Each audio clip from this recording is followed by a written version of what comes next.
Le bon filon. Ce matin, nous sommes en compagnie de Anne-Gaëlle Huon pour son livre Le Rossignol, une petite pépite, un chef-d'œuvre. Moi, je l'ai adoré. Bonjour Anne-Gaëlle. Bonjour. Ce livre, effectivement, je l'ai dévoré, mais véritablement. Je ne vais évidemment pas spoiler la fin ou quoi que ce soit, mais je dois dire qu'il est surprenant. La fin est surprenante, on s'y attend pas. C'est en gros l'histoire de deux amis qui sont en fait des antagonistes avec des personnalités complètement différentes. Complètement. La construction des personnages est très, très précise, très pointue au niveau du psychologique. Comment vous vous êtes inspirée ? Donc pour la création des personnages, c'est un vrai travail de fond. Moi, j'ai mis plus de 2 ans à écrire ce livre. Aussi parce que j'ai fait une école de cinéma qui m'a beaucoup aidée. Ça fait 10 ans moi, que je me forme au scénario. Et un bon scénario, un bon film, c'est d'abord des bons personnages.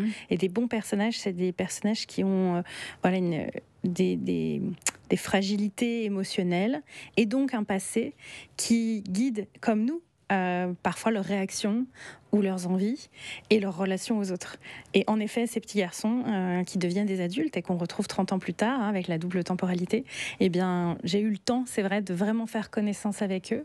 Et même s'ils ne nous disent pas tout de suite ce qui s'est passé entre eux, parce qu'il y a une haine, une violence entre eux qui est une vraie jalousie, quoi, qui va pourrir leur relation avant que... Une jalousie professionnelle, mais quelque part amoureuse aussi. Tout à fait, voilà. Et voilà. Et donc je les connais bien. J'ai passé beaucoup de temps avec eux. Et effectivement, vous parliez de cette double temporalité, donc on fait des sauts dans le temps. Oui, tout à fait. Moi, je suis une lectrice assez impatiente et j'adore les séries, j'adore les films. Et c'est vrai que j'écris comme j'aimerais qu'on me fasse lire, entre guillemets. C'est-à-dire que j'aime pas quand il y a trop de descriptions, ou en tout cas, il faut qu'elles servent l'action. J'aime bien quand les chapitres sont courts et qu'on me laisse à la fin d'un chapitre, comme à la fin d'un épisode de série où j'ai vraiment envie de voir la suite. Donc c'est comme ça que j'écris. Et c'est vrai que ça donne cette tension.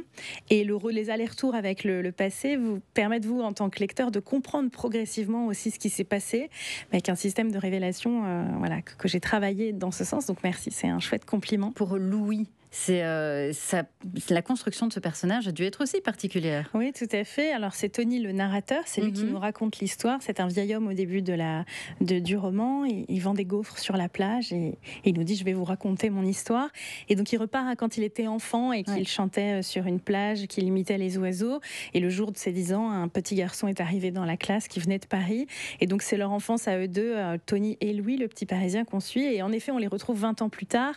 Louis est devenu une star internationale de la chanson, vraiment Céline Dion version Johnny Hallyday et Taylor Swift, quoi. C'est un peu ça que j'ai pris comme modèle. Et l'autre n'est personne, entre guillemets. Tony, il est resté dans son coin et en effet quelque chose de grave s'est passé entre eux et progressivement, en revenant dans leur enfance, on arrive à comprendre ce qui s'est joué entre eux. Et malgré tout, Louis a cette personnalité aussi très complexe. On se pose aussi beaucoup de questions sur ce personnage et oui, je suis contente que vous l'ayez expliqué vous-même, ce livre, parce que j'avais peur de spoiler et de dévoiler. Mais c'est une véritable star qui devient et qui en fin de compte, prend un peu le rôle que Tony aurait pu avoir, puisque c'est Tony qui lui apprend justement à siffler les chants d'oiseaux. Pour ces chants-là, je présume que le travail a été très difficile également. Oui, donc c'est pour décor. Ce livre a pour décor la baie de Somme, qui est une volière à ciel ouvert dans le nord de la France, où beaucoup de gens qui habitent là-bas, notamment les hommes et ceux qui pratiquent la chasse, imitent les oiseaux. C'est un art qu'on retrouve dans beaucoup de régions de France où il y a des oiseaux, en Camargue aussi par exemple, et donc dans le monde entier, mais notamment en France, il y a des concours de chants d'oiseaux. La France a été championne européenne en 2022, on est super fort en imitation d'oiseaux, et donc il y a beaucoup de gens qui s'essaient à imiter les oiseaux. Et moi, ce que je trouve joli, c'est que Tony et Louis aiment tellement les oiseaux qu'ils ne font pas seulement les imiter, ils parlent avec eux.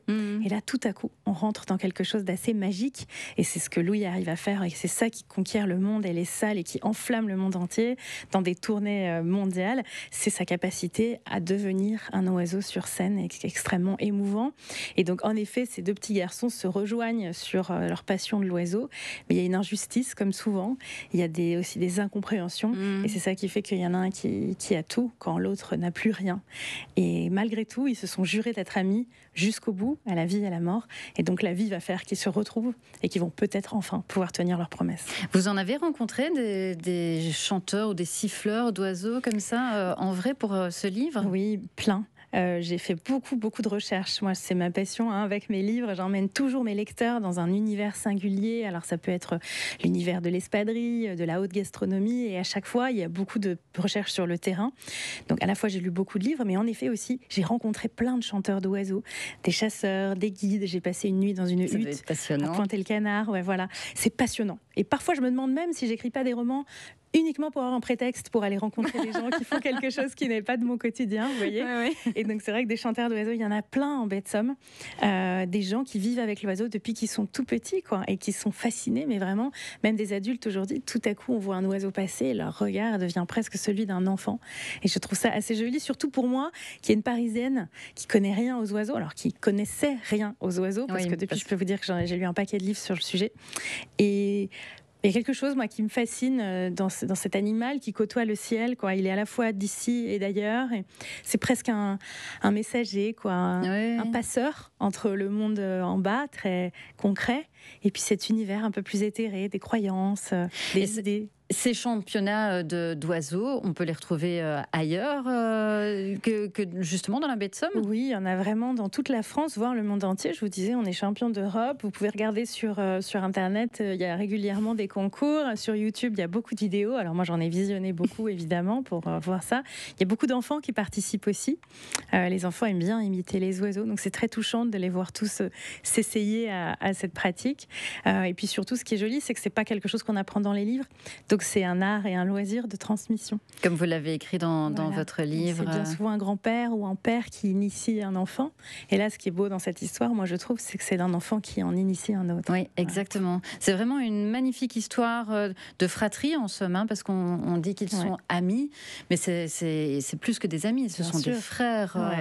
Des âmes frères. Oui. Quelqu'un a dit ça, j'ai trouvé ça joli. Et c'est ça qui est intéressant, je trouve, c'est que souvent dans l'enfance, on a des amis avec qui c'est très fusionnel.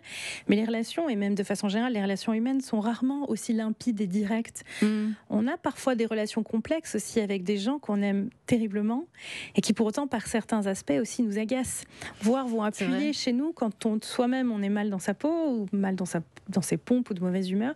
Ils vont réussir à appuyer sur des boutons chez nous qui peuvent générer parfois, c'est vrai, alors de l'agacement dans le meilleur des cas, mais parfois aussi quand on est un enfant et qu'on a du mal parfois à gérer toutes ces nouvelles émotions qu'on découvre, de la rivalité, de la jalousie et même de la haine. Ouais. Et c'est le cas entre Louis et Tony. Il y a une fascination qui parfois bascule dans quelque chose de plus grave en fait. Une véritable relation en tout cas à découvrir dans ce livre, Le Rossignol, un livre qui est sorti le 2 mai aux éditions Albin Michel que je vous conseille vivement. Anne-Gaëlle, merci beaucoup d'avoir été avec nous ce matin.